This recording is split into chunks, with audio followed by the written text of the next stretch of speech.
It's them that take the cash. They won't charge nothing in festival talk. RAR badges in their protest wall.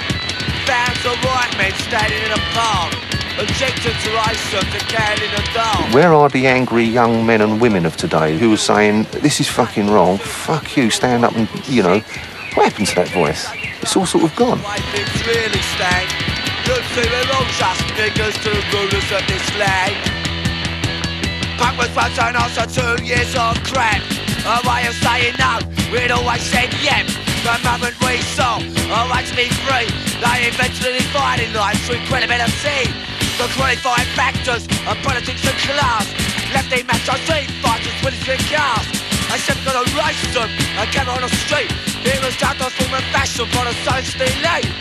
Bigotry and blindness are Marxist. Another clever trick to keep us all in line. These little labels to keep us all apart.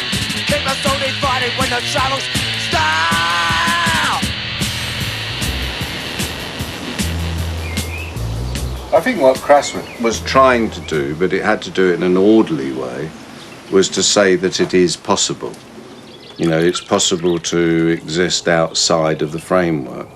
G and myself have really fought hard to sort of understand what it means, rather than just sort of falling into sort of conventional ways of dealing with it. We've maintained the open door policy. We've maintained, you know, trying to expand and extend that and incorporate anyone in the same way as Crass incorporated anyone.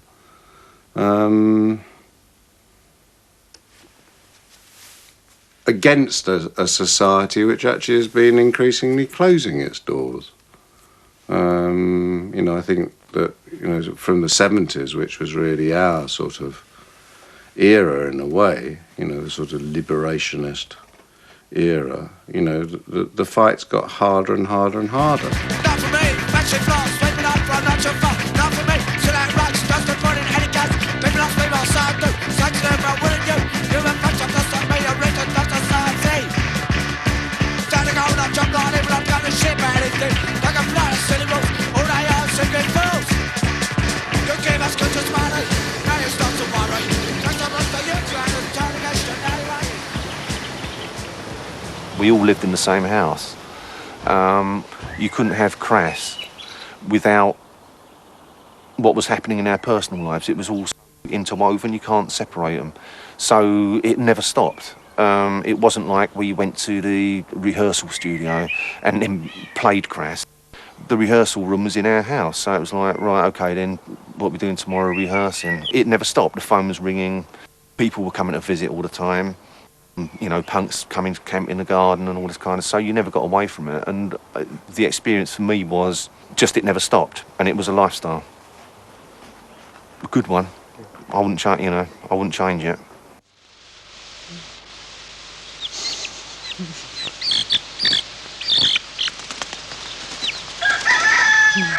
Is it well and truly stuck? Is it well and Has it truly gone? stuck? No, it's still up there. So I just come back. Mick's taking some film. Oh, yeah? Quick, get in it. Quick. No, don't pretend. It's just I was getting so fucking swamped with those flyers. Yeah. Do you want some help or something? Eh? Do you want some help? No, there's nothing to do really. How high is Stay it? up there. Right at the top, but I think it's only held by about 2 branches. As usual. What? You don't look cool. That's all, just if you Yeah, you were. Are we going in?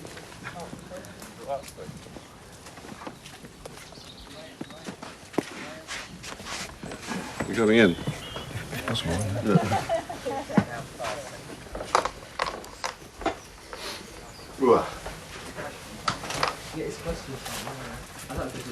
It might be an idea to see. Oh no, are we going to have the big fire tonight?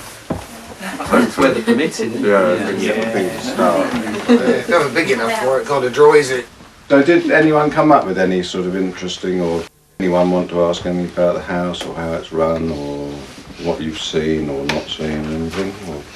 I'm quite interested in the Crass agenda and how that's evolved. I was speaking to Ron earlier about it. and wanting to find out about it. When I opened the doors up here, which was 40 years ago, whatever it was very much with the idea of being creative centre. I mean, we were always organic because it's more sensible and it's cheaper, but always the prime reason for us being here, and most of the people who've remained as residents here have been artists or writers or filmmakers or musicians. And then in our spare time, effectively, we tend the garden and do all that stuff. And we've done masses of projects, and Crass was the only project that ever became sort of renowned. It was a punk band, very, very political, very much our major statement was there is no authority but yourself. In other words, life's your responsibility. On the one hand, we're sort of viciously opposed to what then wasn't known as globalization, but we defined as just being rampant capitalism. So on the one hand, we had a very political agenda, but on the other hand, we had a very DIY agenda of basically, well, get a life, sort yourself out, On the one hand, to oppose the material world on every front, and at the same time, offer practical ways of doing it. So on the one hand, we'd be sort of, giving out handouts on how to make petrol bombs or something like that, and at the same time, how to make your own bread.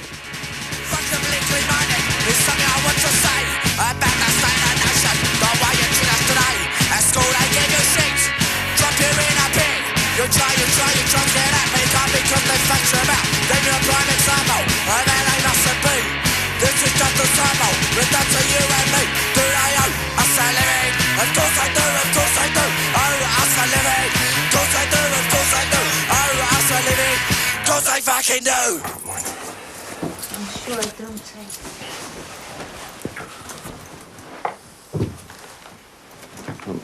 Yeah, I know. You be good. You stay. You stay. Yeah, I know. You stay. I won't be long. I'd heard about punk rock, but I hadn't seen it or anything. And then I came out of work one day and I noticed a poster for a band called The Clash that were playing at the Colston Hall. So I just went along to see what it was about. I was just knocked out by it, that for the first time in my life there were a bunch of working class blokes, young men, looking absolutely really frightening, saying the sort of things that I'd always wanted to say, that previously I'd sort of got into David Bowie and things like this and sort of liked it, but it was never that. It was always that superstar thing, and there on the stage were these working class guys coming from the same background I had, saying exactly the things I wanted to say, and I was like, and then when Joe Strummer at the end of it said, if you think you can do better, start your own fucking band, and I was like, that's what I want to do that. So I went to visit Penny Rambo at Dale House. He was living there on his own at the time, and he said, what are you doing? And I said, I'm going to start a band. And he said, I'll play drums for you if you like. So then I said, well, what about other members? And he said, no, let's just have drums and vocals. And that's how it started. I was writing a lot, and then one day Steve turned up. I'd been listening to Patti Smith and some of that sort of stuff. I'd got an old drum kit, and we just started mucking about.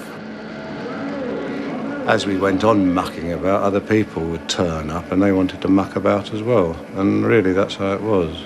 I mean, we certainly didn't take ourselves seriously, and we certainly didn't expect anyone else to take us seriously. There was a David Bowie song called Ziggy Stardust, and there's a line in it where he says, Ziggy played guitar, jiving us that he was voodoo, the kids was just crass. And crass means grossly stupid and, pathetic, so yeah, it's a good name. At that time, it was fun to be ignorant and stupid.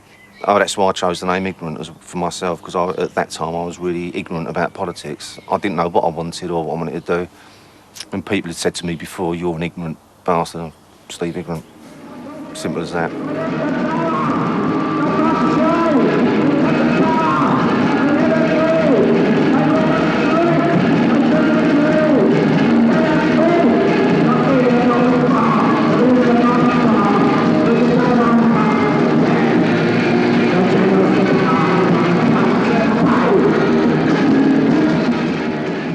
What exactly did you want to say? Fuck off, you bastards. I hate you. I want more money. Why do I have to work? Stop telling me what to do. All coppers are bastards. You know, what does a young man want to say when he's angry? And it's... but then, speaking with Penny Rambo, it was a bit more, well, perhaps have a, you know, just really think about what you want or what you don't like, and then be a bit more political about it, or, you know, personal political, so, and a bit more poetic, and yeah. And then owe us a living. Of course they fucking do. Yeah. And I still want to say those things anyway. So. Oh, so you didn't change really? No, but the trouble is now I don't know how to say it, you know, and there's me at 8 years old, still going, fuck off, I hate you.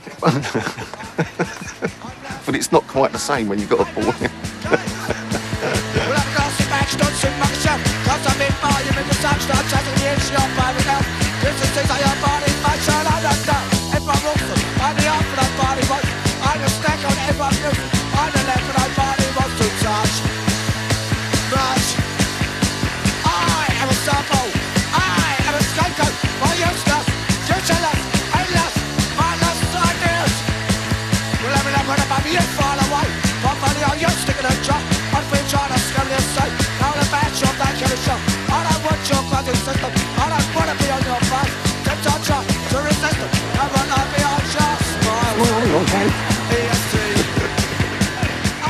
Well, Steve was from, you know, really basically quite a poor working class background, and I was from, you know, quite a wealthy upper class or upper middle class background. And generally speaking, I think it is true to say that most bands are made up of, you know, people from the same background. And that did make us different. Well, my sort of middle class, sort of off the street experience, and Steve's working class on the street experience made a very, very interesting combination, I think. Yeah, it's not that I'm right wing or nothing, but, you know, England is the best country in the world. I've never seen any difference between sort of bohemian, beatnik, hippie, punk. I mean, they're all one of the same to me. So, I mean, I regard that just as a sort of authenticity, and, you know, or an attempt to achieve some sort of authentic lifestyle.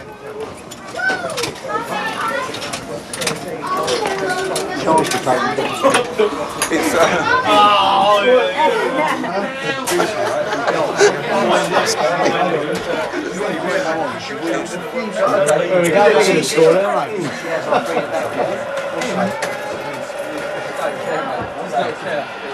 Sorry, kids. Oh, no good lads. I feel over nuts. come on, earn your money. Fucking saucer! What a wanker! Fucking idiot! My brother took me to visit Dale House. I couldn't understand what the hell was going on. These people had stones in their living room as ornaments. Fucking stones in your house. They should be in the garden.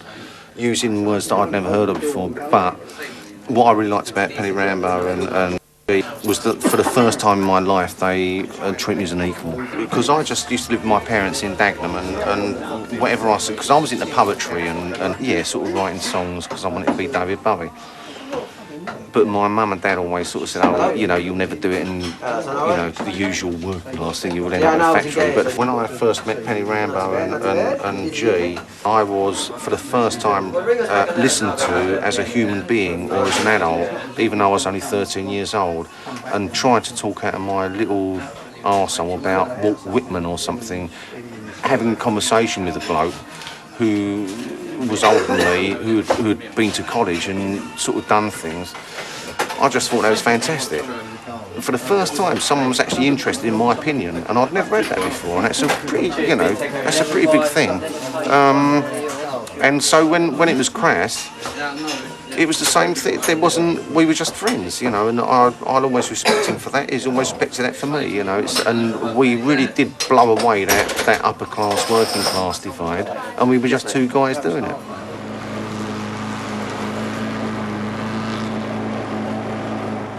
In 1967, I found the place where I'd spent about a year driving round the southeast of England, sort of looking for somewhere.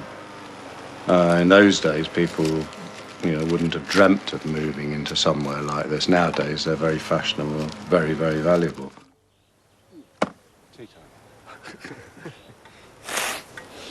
I saw a film, it's the end of the Sixth Happiness. There's a movie about Chinese inns. And they had this tradition of people turning, you know, like walking to the inn, and then they would tell their story. Then the next day they'd move on and go somewhere else. And I was rather inspired at the idea of sort of opening up somewhere where people could come and they'd sort of pay for their supper and a bed by telling a story. That was my romantic idea. And my romantic idea was that if people liked it, they'd do something similar. So by now, 40 years later, or 38 years later, I thought there'd be hundreds of places like this right across Britain. But in fact, no one, as far as I know, has ever attempted to recreate the system that this place works on, because, as you know, it's not a commune, it's an open door. Most communes manage to survive based around some sort of ideology or religion or whatever. And I'm not interested in, you know, sort of shared ideologies or religions.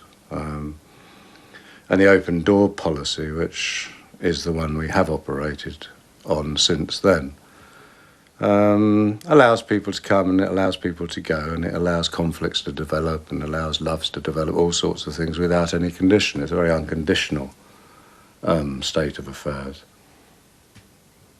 And creatively, I suppose that was reflected in the sense that, you know, if someone said, oh, can I join the band? And there wasn't any question as to yes or no. I mean, it was an automatic, of course you can, what can you do?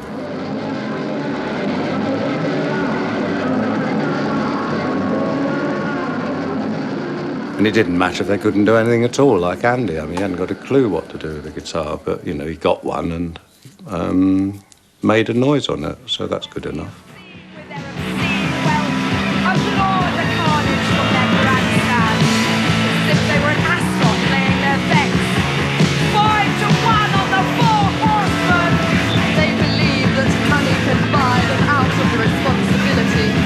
They have the world that they bleed dry.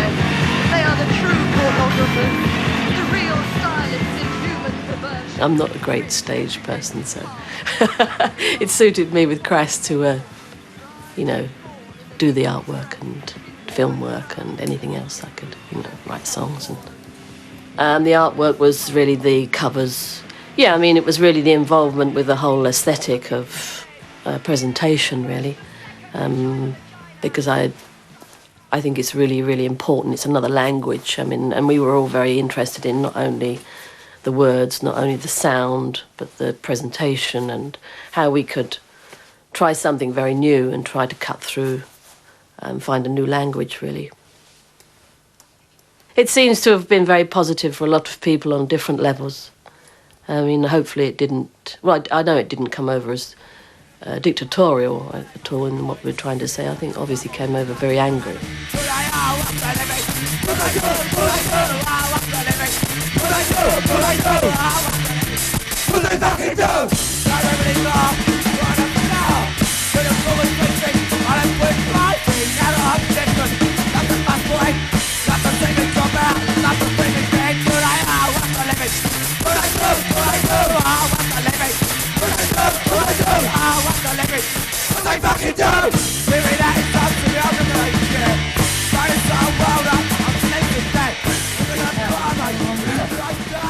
Hello, mate.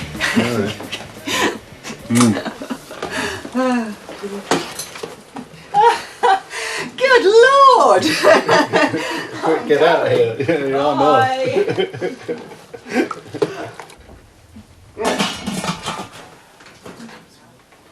I should go off with this. There's some in that one. Can you turn the other one off for us? Yeah. Excuse me. Matthew. Hey! It's Ron!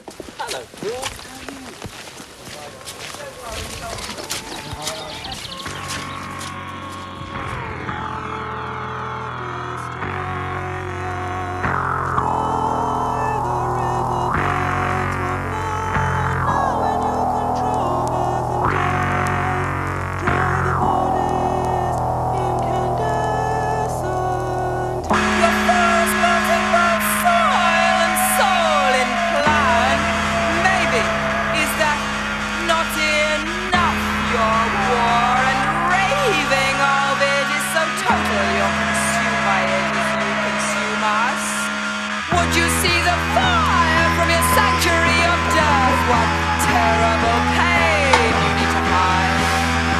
In your hatred, you'd seek to destroy the... Is it made on the fire today? It's an onion. It will fulfil a lot of the needs we feel for a standard family that would live there. It won't do everything, okay, but as a start, as a way of reducing the impact on needing supermarkets, we thought that was one way we could start.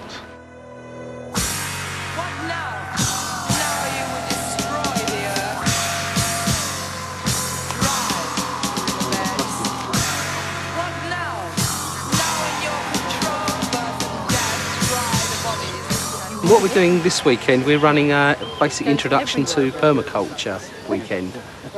It's looking at just different ways, sustainable living really. It's looking at ways we can grow our food sustainably, build sustainable housing, forestry management, water management, all kinds of aspects of human life really that we can actually do in more sustainable ways than we are currently in our culture at the moment. To absorb it and seal it so that you don't get smells, you know. Lifting the lid. Is it supported by anything then? Will it, I mean, that looks a bit precarious, like you could fall. Yeah, I mean, well, you'll get used to it. Yeah. No, I mean, it's all going to be boxed in, and there's going to be a structure. There'll be a surrounding structure. Yeah, that was just that's just a demonstration, to be honest. Yeah. Hey, you know what I thought? Up there, there's two desks which actually are still as desks. Oh, right. Yeah. Well, we could use one of them because they're double lidded. Look, and that fits. Yeah. As a sort of, so to use the bog, you lift that up. Yeah, that would. And the other totally one enclose. could enclose the grass or whatever, and it would look neat. It would. It's ready made with hinges. We need to. Yeah. So we've got to have that space, haven't we? You swear by the fuck you like, but you're still on the roof. Yeah. I'm not gonna change the system. They're not gonna change the system. We're not gonna change the system. When I don't leave you, when I don't leave me. Turn out time to a bunch of tools. All those that should be lawful. Can't go on a breaking man rule. Just as in my game. Born us swimming vigorous. Feel us some and peace up. Feel us some with shoot right up. Leave no option now. Just what have they got? Fuck all now. What have they got? Swimming pools. Where do you get it? Follow the rules. System. Keep their fingers on the brush. Then I let us understand. But I better call the truth. The whole philosophy of the open house, it was set up as a creative house, whatever that meant to people. So there's been films, books, music, everything written here or done, painted here, or gardening. It didn't have to be the fine arts. It went into all sorts of things, Some people make a great art of making a fine cup of tea, which is fantastic, making bread. It has the extension, logical extension, is really doing something with a heart. So that whole ethos has never changed, really, and Crass wasn't any different, and all the things that have happened since is not any different. The spirit's the same. There's no more trolls then? No, is the swift answer, and that there were three. Unless there were more down the bottom. What made punk important to me was the whole idea, this whole thing, the whole ethic of do it yourself. Don't wait for them out there, the government, the system, whatever. They're not going to provide the answers. We provide our own answers. We do it ourselves. And in a way, the whole permaculture thing just follows on that from that quite logically, really. I suppose it just remains just if we just do a little closing circle thing, you know, just a couple of words about you've enjoyed about the weekend. I think sometimes you can feel isolated, you know, especially when none of your friends or your peers are involved in gardening or anything, and they think you're a bit of a headbanger when you tell them. So it's just nice to meet like-minded people and share views and discuss ideas. I'm Ron, and I always just like being at Dial House and these temporary autonomous zones of people coming together and building a little community. It's always hopeful, an affirmation of humans and what we can do, potential. What most have got out of it is that you can gather a whole group of people from different places, different backgrounds, different ideas, and we're all sort of aiming and all sort of agreeing on that we need to do something, and that we can, and that it's not pointless.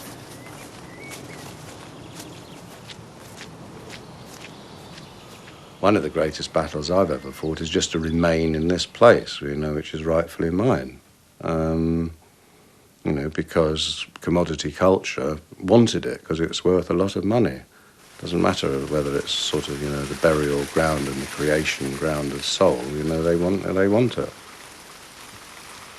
We effectively used an awful lot of the tactics and techniques that we'd developed with Crass on a much more sort of intimate level, you know, with the local village and the local townspeople, and we formed an action group which was made up of people from the right, left, centre and everywhere else, who all wanted in some way or other, for one reason or another, to try and preserve something of the sort of countryside that this whole area represents, and we're willing to sort of spend time to do that.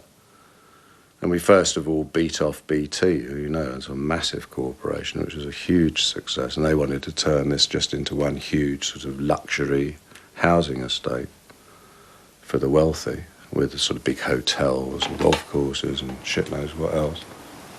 We did buy it on borrowed money and from friends. I mean, what I want to do, what I hope I'm able to do, is to finish paying off the house and then put it into trust, because that way, you know, maybe in 50 years, there'll still be people like us sitting around talking about nice things. Oh, happy days! Steve, did you hear that David Beckham was wearing a Crass t-shirt? Yes, I did. Designed by Jean-Paul Gaultier. At that time, I didn't really think anything. It was just like, well, that kind of stuff. People have been selling Crass merchandise for like years, and I've not bothered about it, so why should I bother about it now, you know? And I didn't. But it's only recently that since I've had numerous people coming to me and saying loads of Crass stuff is being sold on the internet.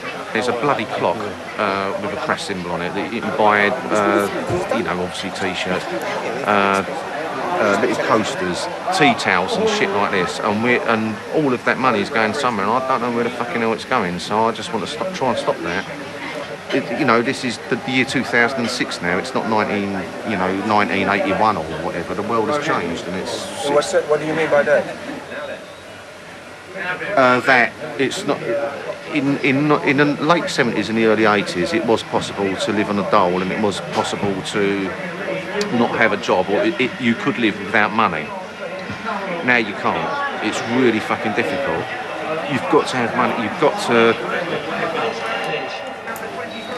Not you've got to have money. I sound like a fucking capitalist, you know, just on about money all the time. And it's not that. It's just the world is different now, and you have to move with it. And I just am so frustrated with the thought that some fucking big company, you know, don't even know who Crass were, but it's the product sells well, so they're fucking selling it and getting the money for it, and we're not getting nothing.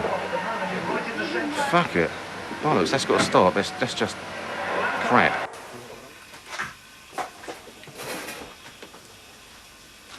It seemed very ironic that, you know, probably one of the wealthiest non-landed gentry, or well, certainly he must be one of the wealthiest people in this country, was wearing a Crass t-shirt. And he lives, well, he's got one of his bling mansions is, you know, about 10 miles up the road from here. And so I wrote to him and I said, it was just at the time we had bought the house and we were at that time £160,000 down. And I thought that as he was going around wearing one of our t-shirts, which quite clearly, if you look at the shot there, that it's a sequined one, and it obviously made by one of the big fashion houses. Some people say it's made by Gautier, some people say it's made by DK, whatever it is. I was a bit angry, really, that, you know, I thought it was rather an abuse of what we represent, or have represented. I mean, you've seen yourself, you know, that we live with very little, and it seemed quite absurd that someone like that was going around wearing a Crass t-shirt as a fashion statement. And so I wrote to him, I said, well, very, very nice to see that you're such a keen supporter of our band, and explained the situation with the house and asked whether he'd like to make a generous contribution towards helping us buy it, which he wouldn't have even noticed. But of course we didn't get a reply. But and then I just forgot about it. I mean, I did sort of think of following it up by maybe doing a t-shirt with him on it, wearing a Crass t-shirt, and see, you know, how long it would be before their lawyers tried it on with us.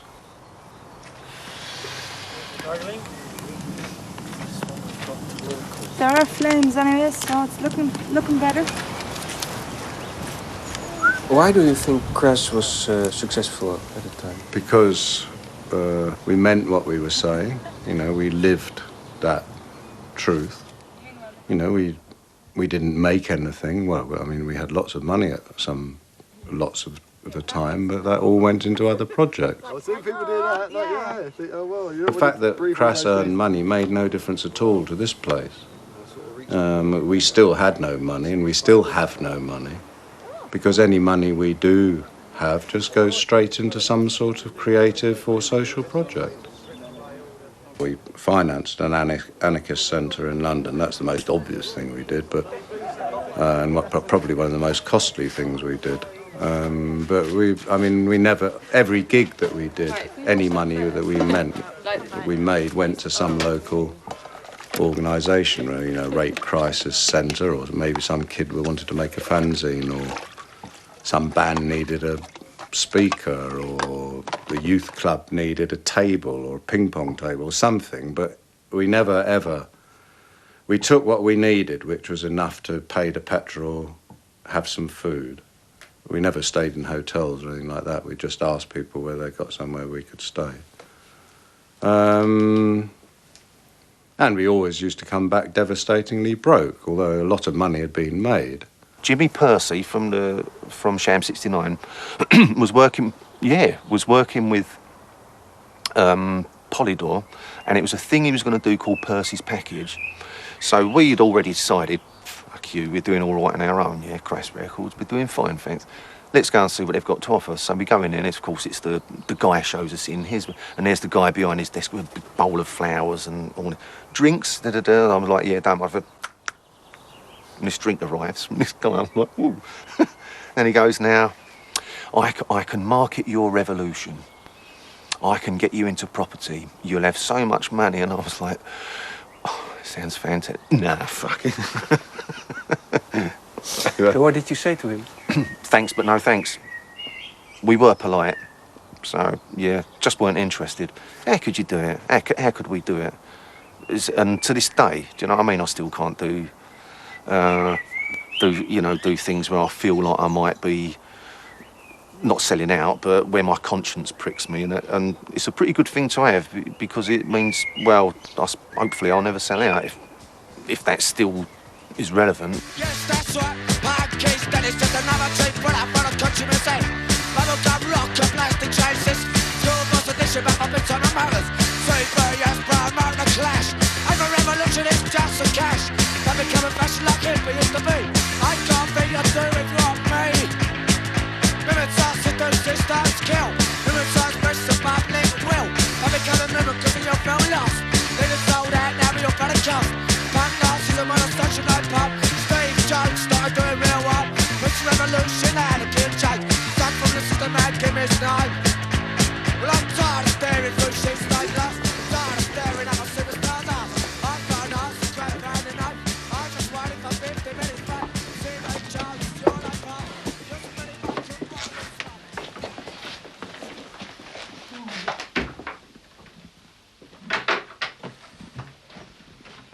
That's it. I'll be at the old rehearsal room. And there's an old drum skin with a Crass symbol on it. The only bit remaining.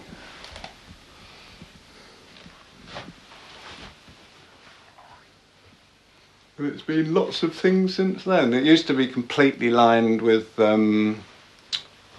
carpet, and then we had carpet and strips right across the ceiling so that it, soundproofed it a bit, because it was pretty bloody noisy in there, as you can imagine. There was 5 of us playing. But, yeah. Look at the mic here. Oh, there we go. Yeah, I told you we lost all the banners, didn't we? In Amsterdam. But one remained, which has to be the right one, really, doesn't it? Oh,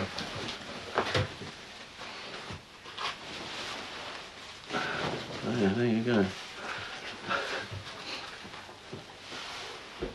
I should be doing "There is no force but yourself," all right? Yeah. The one remainder. Now an old Remo head. Whoa!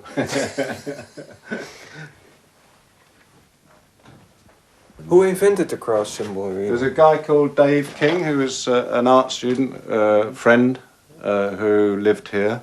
It was a frontispiece for the book I was writing, because the book was about the state, the church, and the family, and I wanted something which, was a sort of like the sort of fascism of that control, and that was the symbol, which I think was a very brilliant piece of design. The serpent eating its own tail, basically, destroying itself.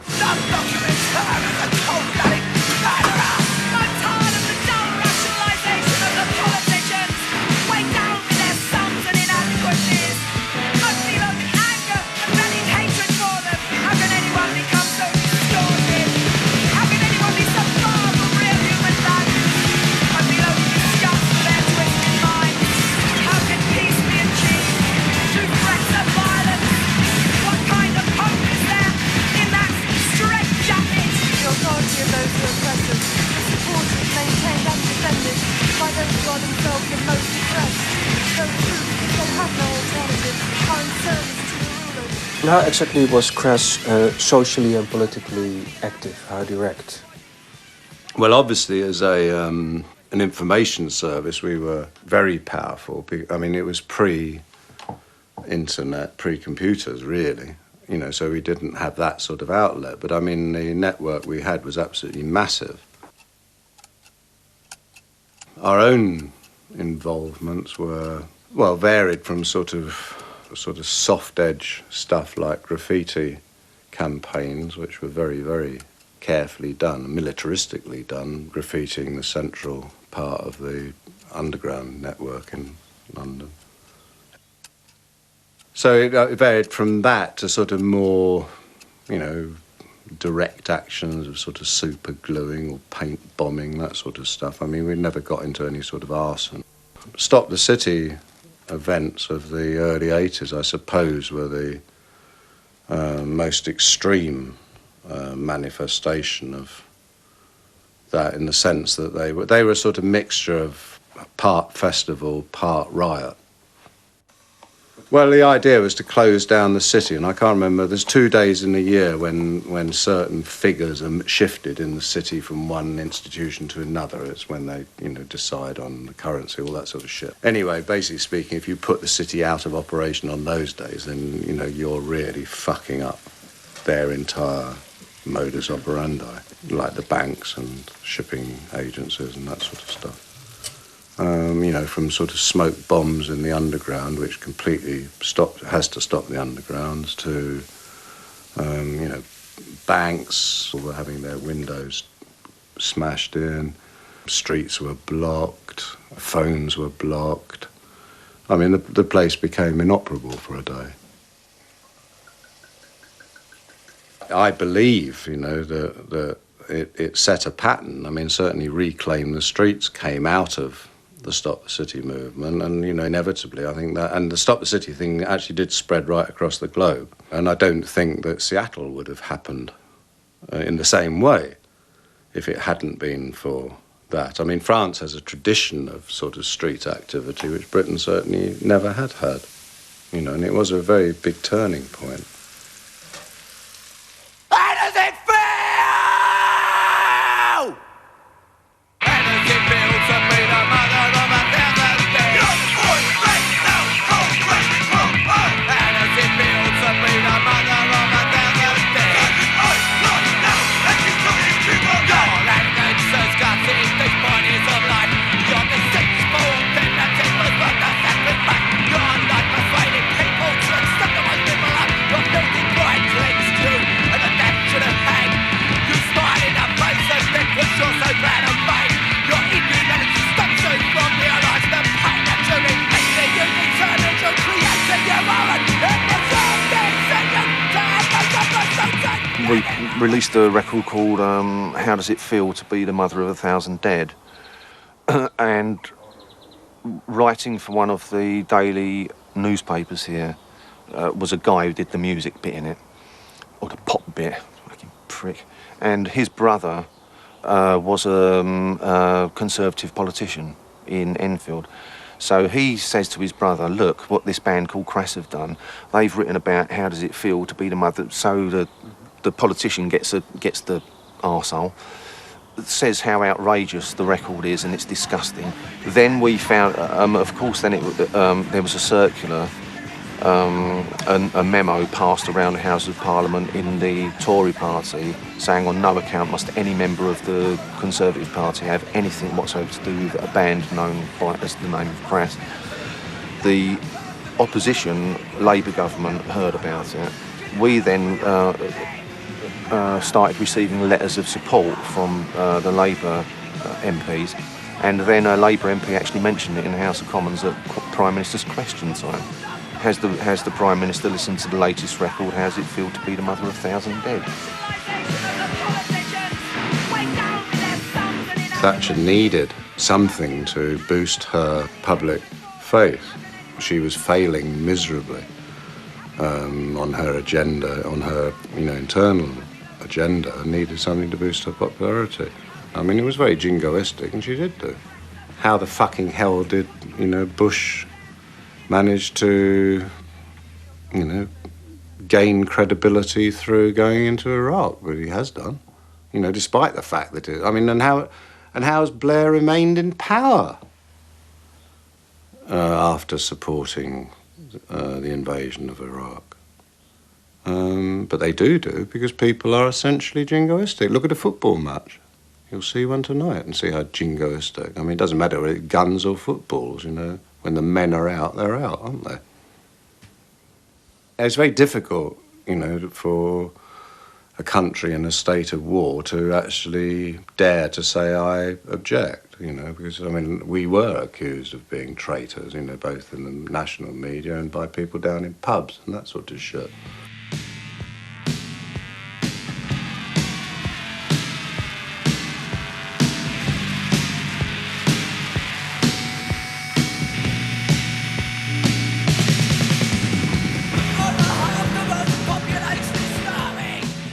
We put together a conversation between Thatcher and Reagan, which was edited out of actual speeches, And the basis of the conversation was basically Reagan questioning Thatcher about the sinking of the Belgrano. We had classified information from the Falklands. We knew a sailor who used to be a skinhead, and he was heading out to the Falklands. And then he contacted us somehow or other as he was returning, and just spewed out all this information about the sinking of the Belgrano and the sinking of the Sheffield. But the sinking of the Sheffield was something that still hasn't really come to light. I think it was 4 ships. It was one of the big flagships that actually Prince Andrew or Prince Edward, but one of the royal sons was on board. So obviously they had to ensure that that wasn't going to get whacked. The naval response was to order that 3 of the 4 ships should send up flak, which is silver foil, which diverts missiles. Yeah. And the other one wasn't informed, the Sheffield. So it guaranteed that when the missiles arrived, they would go for the one which wasn't protected by a foil shield, which it did. So the Sheffield was sunk. And the men knew that, and there was almost a mutiny, which is why the boats took so long coming back, because they had to sort that out.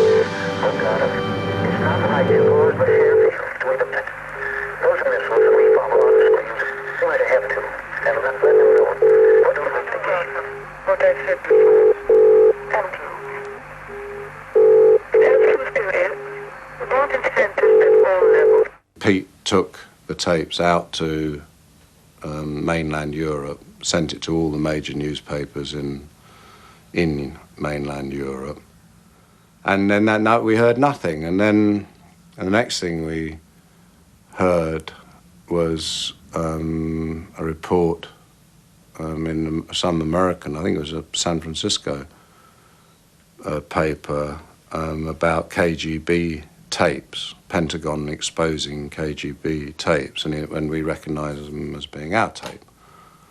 And then it became a really big story in the American press about, KGB, these are the methods used, to what will lead to the Third World War.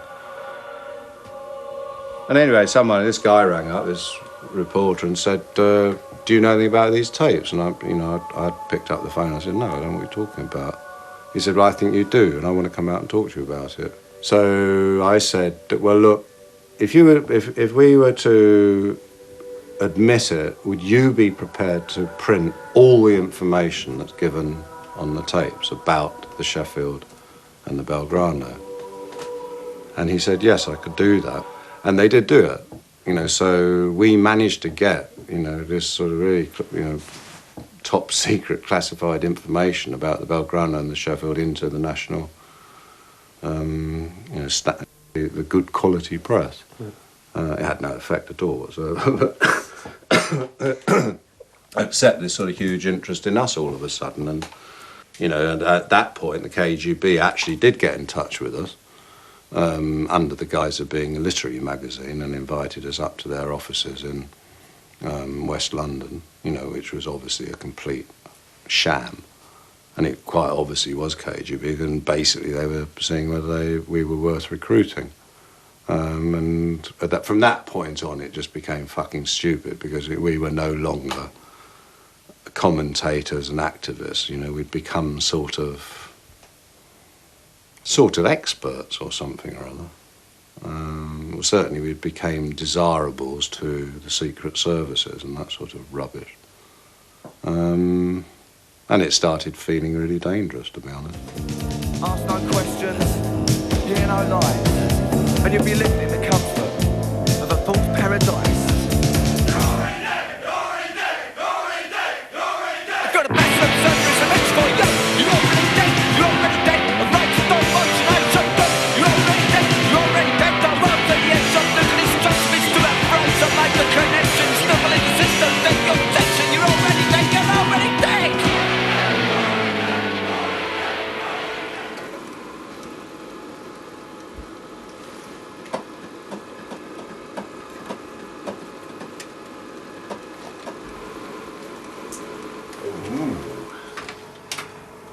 Oh, that's beautiful. Oi. Ignorant and G. Yeah. God. Romantic, even. Oh, the master's still up. Mm. That's Joy. Ron. Ron. Me. And Nima.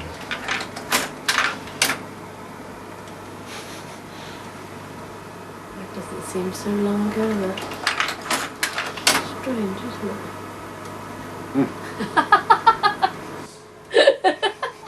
Doesn't look like you at all. It doesn't, does it? No. Something weird. How did Crass end?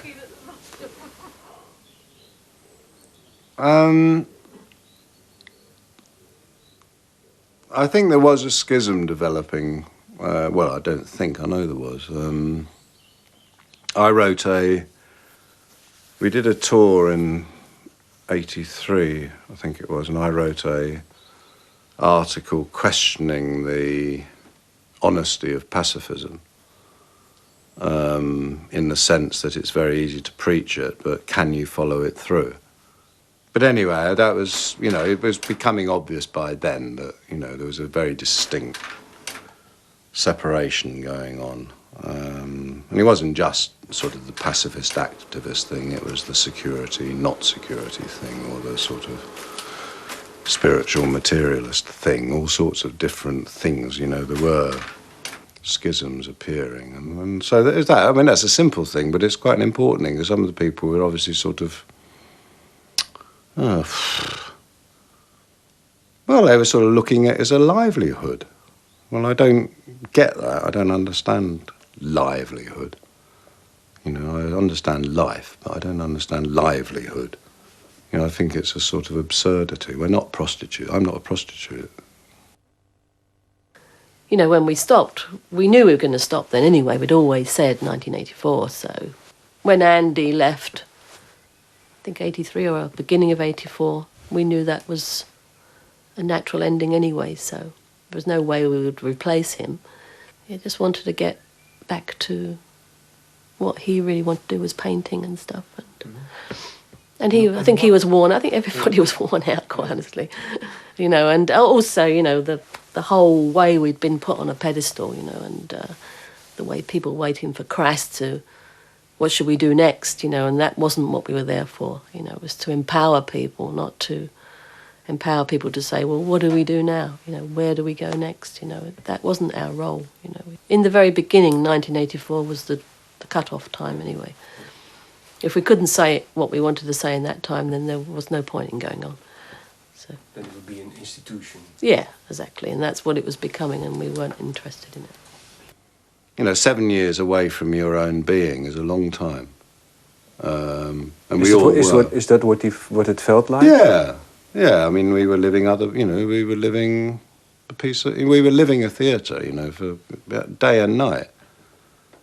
You know, I remember once making love with Eve and thinking, oh, I'm making love to Eve Libertine. I'm not making love to Bron Jones, who's my girlfriend. You know, I'm making love to a sort of idea.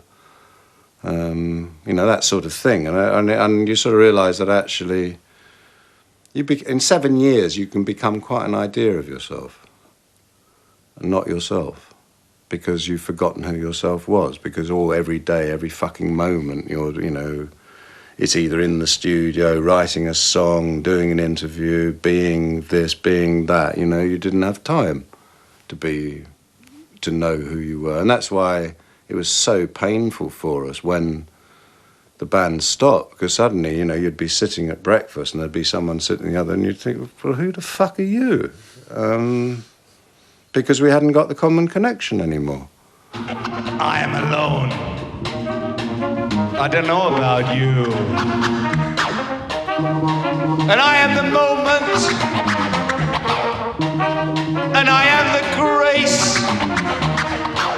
And this is my time. And this is my place. I won't accept no sorry apology. no pale reflection of possibility. There is no force but my own.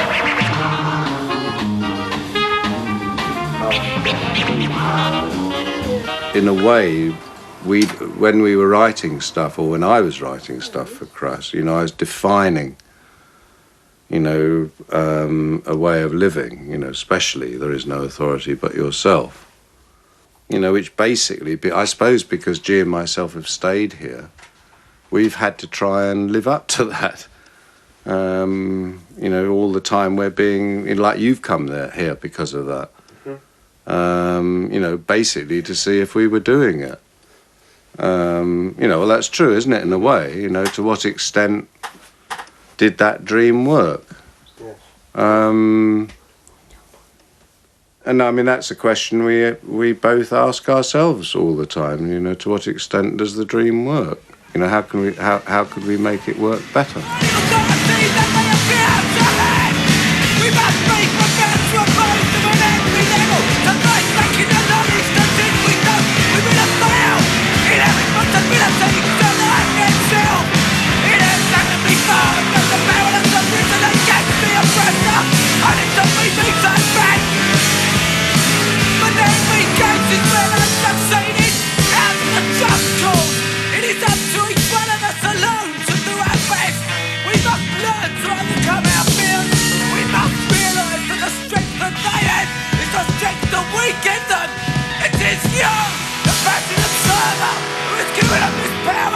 You are being used and abused, and will be discarded as soon as they fled what they want from you. You must learn to live with your own conscience, your own morality, your own decision, your own self. You alone can do it. There is no authority but yourself.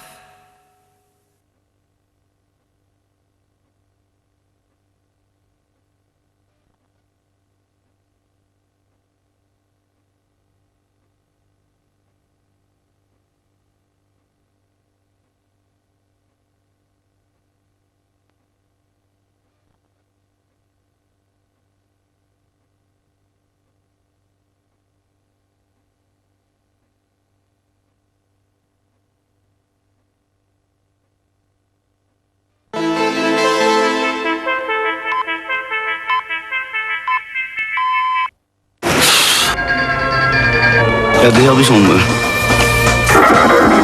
vind het heel spannend. 26.